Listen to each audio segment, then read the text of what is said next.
Palantir is the main subject of today's video, folks. We got a video that I'm looking very forward to reacting to in this one here today. Got a chance to see this one last night, and I thought I would share this one with you guys here today, react to this, kind of give my opinions and perspectives. There's some very big things I think that are talked about in this video here today. Okay, I want to get straight in this. Appreciate y'all joining me as always. It's a one piece here today. Smash that like button. Make sure you're subscribed here to the channel. 44,700 plus subscribers strong. Palantir stock, by the way, 2163.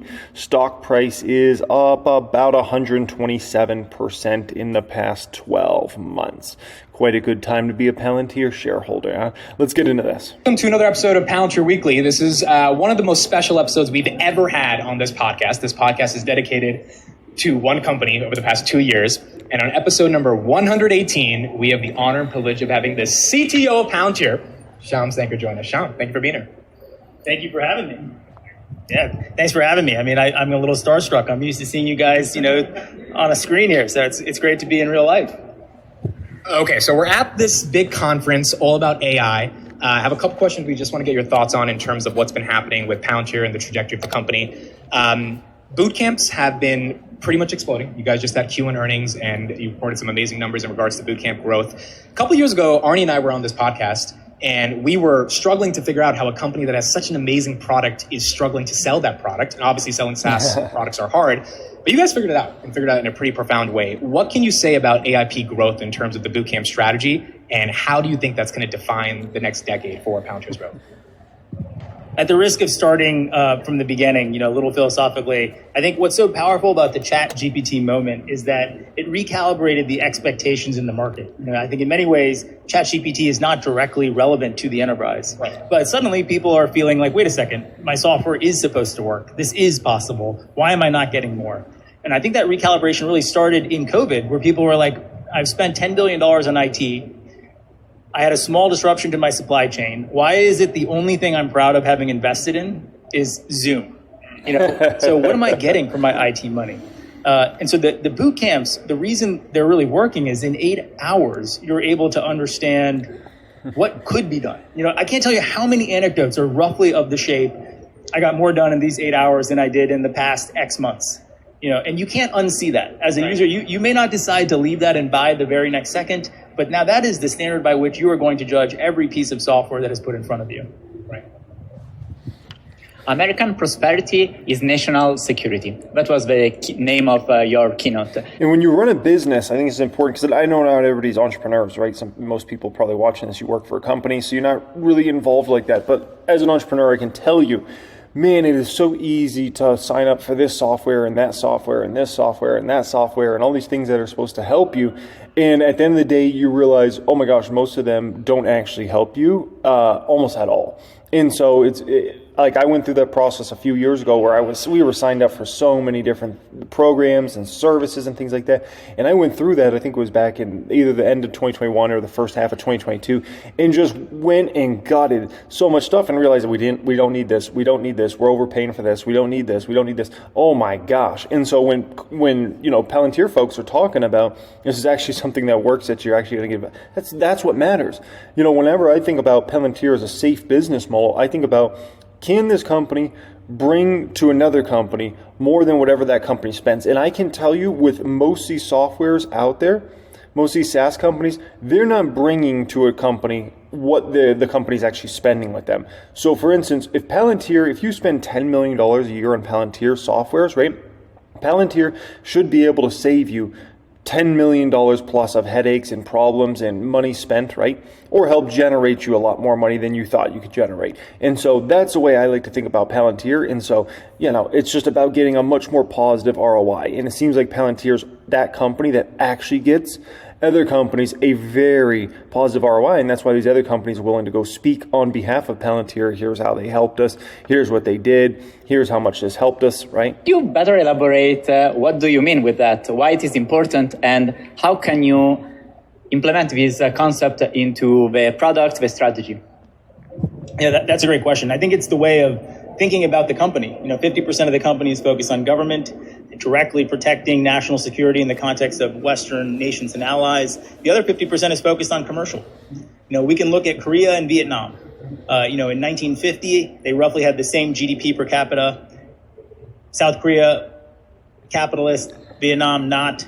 Now the GDP per capita is 5x in South Korea than it is in Vietnam. A big part of what we care about is raising the human condition. So freedom and prosperity are the unifying themes of what we work on. And it's important to remember that national security is a means to an end. And that end is to promote freedom and prosperity. We don't do defense for defense's sake. And the opportunity with AI here is, how do we get past the stagnant productivity growth that we have experienced in the West? How do we solve some of the biggest problems we have? I like telling people in healthcare, look, the fact that healthcare costs are rising faster than inflation and GDP, that is an issue for national security. We're not going to be able to afford this level of care. How are we innovating on that? And I think technologies like AIP have a huge role to play there. Oh, he comes back to healthcare a little later on. Oh, I love what he brings up there and how Palantir is helping. It's big.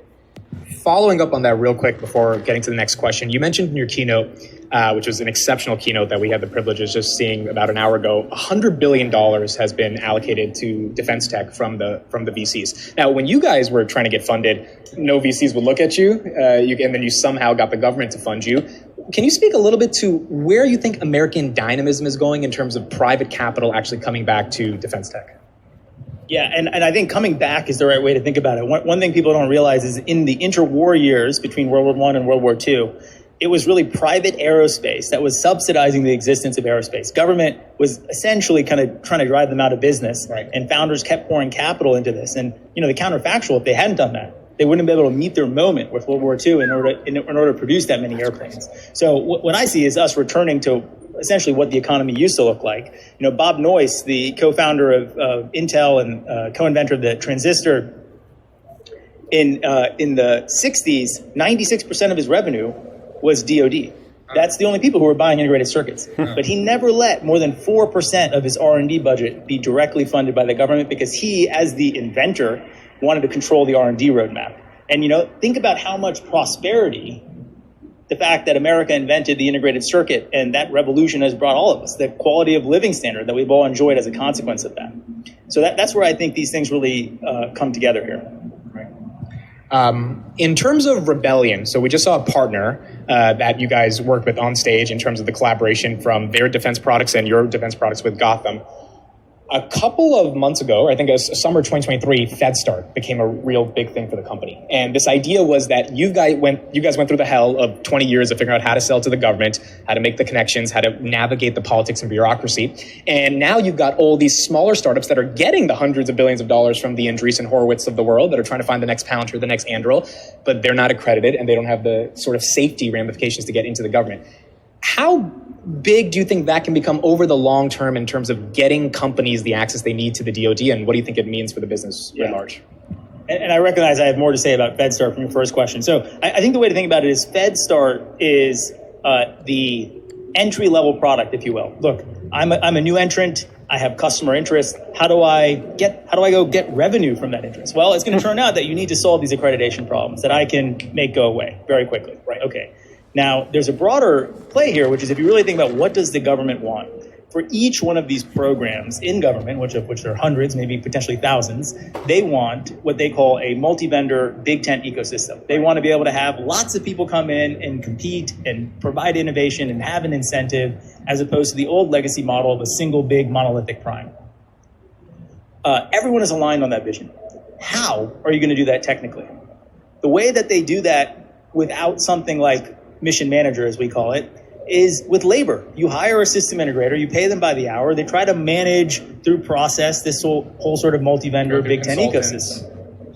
But the reason we got there first is because it may look like I'm shipping 4 platforms, but my lived reality as CTO is that I have 150 software development teams building 5,000 microservices, deploying some collection of those services to 1,000 production environments, 100 of which are air-gapped. That is a multi-vendor Big Ten ecosystem, and I solved that problem with software. And in the same way that Amazon built really exquisite first-party software to sell books, and then now that powers half the internet, I think this software infrastructure with Rubix and Apollo, that with the OSDK that we call Mission Manager, can power the success of these defense tech companies. It will get them to revenue quicker. It will power the programs that the governments really want to make them competitive and scalable and to meet this moment And if you go along with the other things I've been saying, that software is the unique American advantage. We can field a lot of software to our warfighters between now and any potential conflict.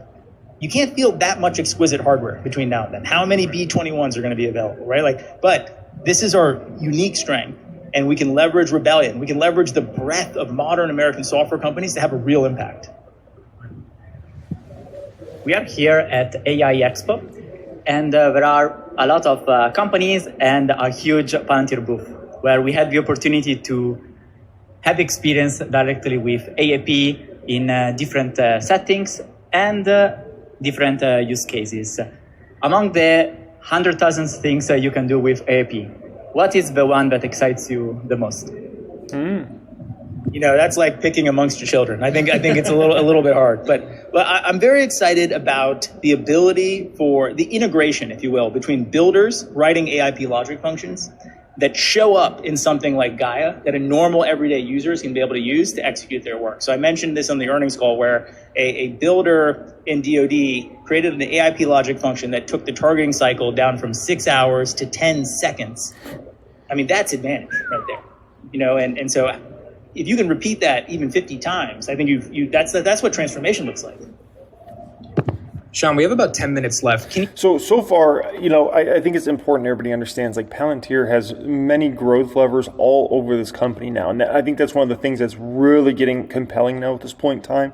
Whereas people used to look at Palantir as kind of just like, oh, they got one product to sell to commercial, they got a couple products to sell to defense, and that's about it. And the more time's ticking on here, the more you're realizing, they got this FedStar, they got AIP, they have more and more growth levers, they have more and more ways of attracting people into their ecosystem, getting people to be knowledgeable about Palantir and their products and services. And so, I think that matters significantly because you're talking about, the reason people, I think, invest in Palantir, they think this is going to be a several $100 billion company, or maybe even long-term $1 trillion company, right? Like one of the big tech companies. And so I think that's why a lot of people invest in this company. And so if you're going to get there, you have to have many different growth levers all over your company, right? Because if you look at every single company that, let's say, is a $500+ billion market cap, and especially $1 trillion plus, they have many growth levers all over those companies on how they've attracted customers into their ecosystem and things like that, right? So that's important. Just a little bit. I think a lot of people that listen to the podcast would enjoy listening from your own perspective. What was it like starting this thing in the beginning, being the first employee, forward deployed engineer, and now you're the CTO of a very large and very important company? Like, do you kind of feel like a rock star, even a little bit? Like, even just a little bit? No, I mean, No, it's like been a continuum. 18 years in some sense both feels like the blink of an eye. And the only thing I can remember, I don't remember what life before Palantir really was, it's so rewarding day to day to work with the users we have, to work backwards from the problems that they face across government and commercial work. And so I think the real meta reflection on the journey of Palantir is like, it's about learning. Karp's favorite business movie is the 36 Chambers of Shaolin. And it took me a long time to really understand why. And it's just like, you're just trying to earn your way into the next chamber of understanding how does the world really work? How can we have a greater impact as a consequence of that working? And I feel like I'm still on that journey. The culture of winning. You wrote a great article a couple of weeks ago, and I really wonder, is there a unique way to win? I think there's a lot of ways to win, but the unique way to lose is to pretend that the world works a way that it doesn't. To say, the world has to work this way because I don't want to live in a world that doesn't work this way. Instead of saying, look, this is how the world works. I've now learned that. My strategy needs to adapt to that reality. And that's why I think elevating, my own personal... That's one of those you got to let sink in for just a moment. Got to let that sink in. I like that. The consequence of that working, and I feel like I'm still on that journey. The culture of winning. You wrote a great article a couple of weeks ago, and I really wonder, is there a unique way to win? I think there's a lot of ways to win, but the unique way to lose is to pretend that the world works a way that it doesn't. To say, the world has to work this way because I don't want to live in a world that doesn't work this way. Instead of saying, look, this is how the world works. I've now learned that. My strategy needs to adapt to that reality. And that's why I think elevating, I mean, my own personal experience here is like, I screwed up the primacy of winning. That's why I hold on to it so dearly. So many times in this journey, it's like, but like, I don't want it to work that way. I want it, and it's like, then you kind of are like, that's never going to change. That's a useless way of framing the problem. So like, okay, get back on the horse, figure out how does the world really work? How do I adjust my software and the strategy and how we're going to deploy and what we're learning and how we're promoting people and who we're recruiting so that we keep winning. And I think the reason I emphasize that a lot internally is like, that is one of the chambers for every person to go through. The education system we have, we teach people that the world works a certain way. How quickly are you going to learn it doesn't work that way? Oh, I like that. The rise of LLMs, we talked a little bit about that. AIP boot camps, have basically... That piece there is magical. I think that's way bigger than any conversation around Palantir. It's just a great thought process. And if that didn't really like hit you, rewind it again, watch it again. I think that was really valuable. Revolutionized how the world thinks him, about machine learning, AI, business intelligence. This one talk you did a while ago, your theme was don't think of LLMs as chat, think of them as compute. Sort of a new form of infrastructure for the entire modern enterprise. The demos Arnie and I saw today were basically, it finally clicked to me. Damn, cake is hot. Cake up to 41. By the way, before I let you guys, before I forget about this, 7 Steps to 7 Figures Plus in Stocks got a brand new workshop for you. 32-minute video I recorded last week. If you want that, I can email that over to you. It goes through each step on how to reach $1 million plus in your portfolio, growth hacks I learned that can hopefully help you scale faster, and how to implement those 7 steps. Also, 1000xstocks.com. We just hit 500 plus on the wait list now at this point in time. So if you are looking to apply to join that software, go to 1000xstocks.com. LLMs and AI goes beyond chat. What is your version of LLMs in the enterprise outside of just a chatbot? I think it's a new way of writing logic, writing functions. It doesn't replace traditional software. It really allows you to address a set of things traditional software couldn't do. And so when you have, this is a simplistic way of thinking about it, but to a first approximation, it's good. LLMs give you infinite on-demand intern capacity. Now, if you stare at the workflow that you're currently trying to solve, you can decomp that workflow into expert reasoning, intern reasoning, traditional software, and AI. Reasoning. Now, how you assemble this... Intern reasoning is just a nice way of saying like low-level intelligence. Elegant workflow is the magic of AIP. And you never had that intern level reasoning, and the harder you look at some of these problems, the more you realize how much you can do. Like let's use patient discharge at a hospital. Love this. If you I love this part. This is phenomenal.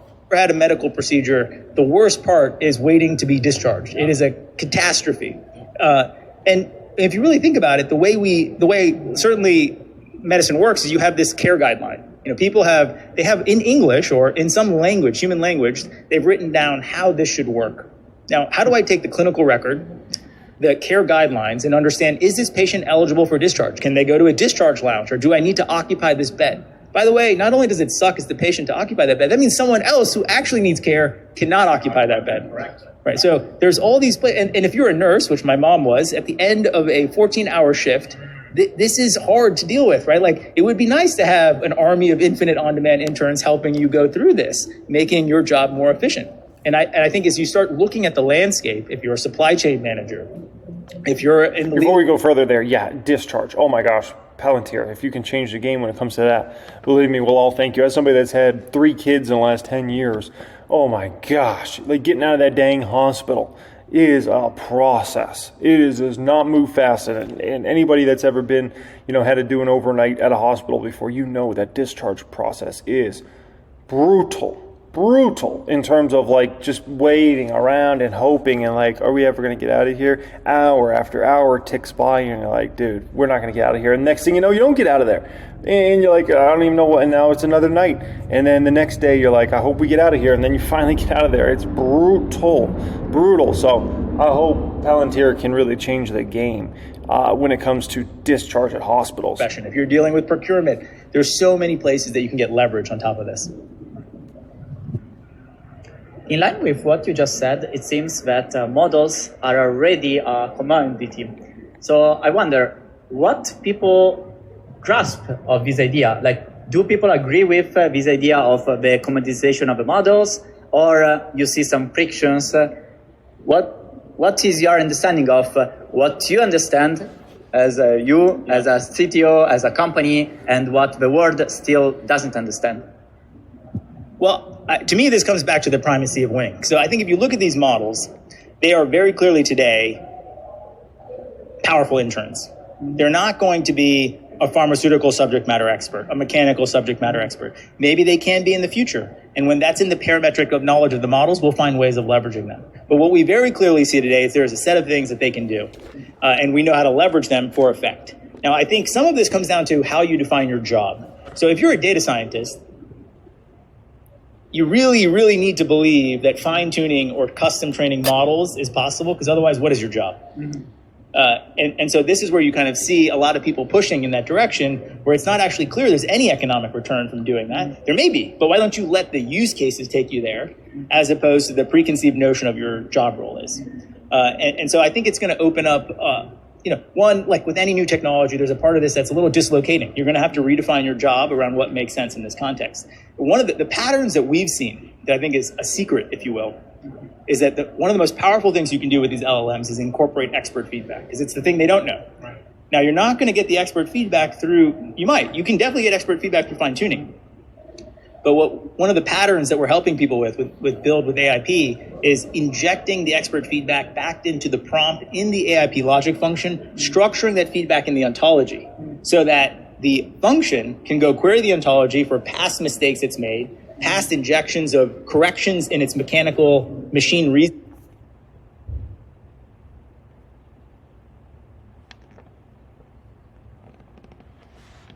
Hey, when you get a chance, can you please make me a custom black hat that has big logo 1000x stocks, like the big logo kind of in the center of it, and then beneath it in smaller text, please have it say 1000xstocks.com.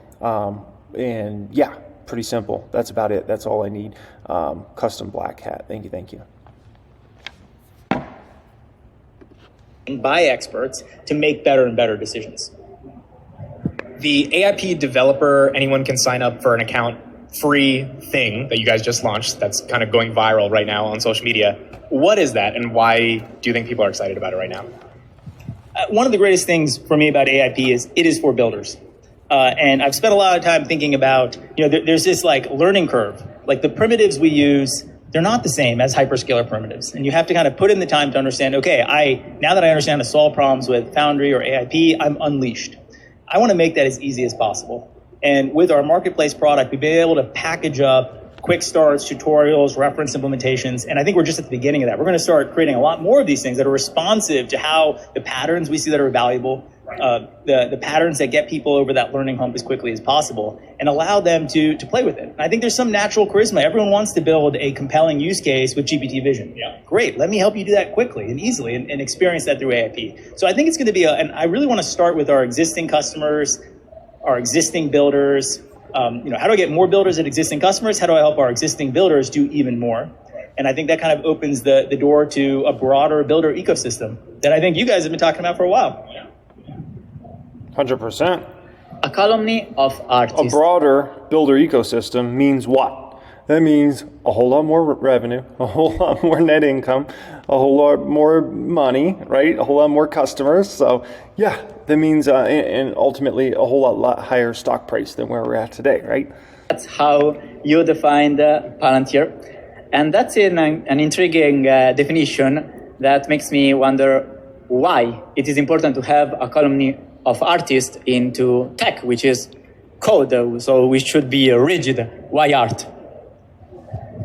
That's a very important question. I mean, I would say, to give credit where it's due, the artist colony is Karp's philosophy that we've all, built the company around. And it comes from his deep belief that peak talent, is highly asymmetrical. There are going to be things you're exceptionally good at and things you are exceptionally not good at. That's and your true. ability to succeed in life is going to come down to your know thyself, the Oracle of Delphi. Do you actually understand what your superpowers are? Do you understand what you are so bad at that you shouldn't even be involved with? And that takes a lot of, you have to manage your own ego. There's a learning journey in there. So how do we make that okay? How do we create an environment that maximizes the individual? I don't think you get Monet to be amazing by telling him to paint more like Picasso. Right? This is why everybody should play sports as a kid. Seriously, I'm not joking about this. Everybody should play sports as a kid. Because sports, as a child, it teaches you, when I say child, under the age of 18, you learn from a very young age, you're not going to be good at certain things. You're not going to be good at certain sports in general or certain positions on the field or whatever your game is and things like that. And that's okay. There are going to be some other things that you actually are good at. And you're actually like, wow, I'm proud of myself and my coaches are proud of me and things like that, right? And so, that's a problem. A lot of people don't get involved in like extracurricular activities, and especially things like sports as a kid. And then they get out to the real world as an adult and life really slaps them in the face because they haven't really experienced failure yet. They haven't really experienced like the fact that you're not going to be good at certain things, and you are going to be good at certain things, because sports can humble you very, very quickly. And then you start to acknowledge how life works and like, oh, I'm good at certain things, I'm not good at certain other things. If I put in work over here, I can get a lot better at this thing, right? Every one of these artists is unique. And you think about the X-Men, they have superpowers, they all had some sort of weird fatal flaw, usually their personality, something like that. But, in aggregate, they were very, very powerful. And so how do we honor the fact that, no one at Palantir is a solo act. We are a rock band. We play in unison in concert. We all have different instruments. We all have different strengths, and we value that. Mm-hmm. The other part that I think is really important is it allows you to attract the very best people because they don't want to be confined by some weird preconceived conception of what the role is. They want the role to modulate to what they're great at. And it creates that freedom and prosperity, even within your role definition. 100%. So I really appreciate Amit, taking the time to do this conversation, and obviously the CTO to join him for this. I thought that was, a lot of the weeds of the business, right? Really getting into the weeds of the business. If you want to watch the rest, obviously go to Amit's channel. If you haven't already seen that already, I'm sure a lot of you guys have. But yeah, I look at this and I say, Palantir, I understand not everybody understands the company. You really got to go down the rabbit hole. I mean, it took me a long time to go down the rabbit hole with Palantir before I felt comfortable enough investing in this. I had been talking to Amit about it and other folks for probably a year before I actually finally took the dive in. What was that, 2022, right? And obviously got in at a very attractive pricing at that particular time because the whole market was crashing and stocks like Palantir were not in the best place. But now I think more and more folks, as time's ticking on, are starting to understand this, starting to get the story, starting to understand there's multiple growth levers here, starting to really understand how big the commercial opportunity is long term. And I think as more and more folks understand it, along with Palantir pulling in great growth rates, I think, you're going to see the stock continue to do very well over the next, 5-10 years, like extremely well. And so, I wouldn't be surprised if Palantir 5Xs or 10Xs in the next 10 years. I wouldn't be surprised at all. 0% surprised in regards to that. Okay. All right, guys, appreciate you joining me. Much love as always. Thanks so much for being here. Free workshop for you guys, 32-minute video. You're going to really enjoy that. Pin comment down there. And you're going to enjoy that one. Much love and have a great day.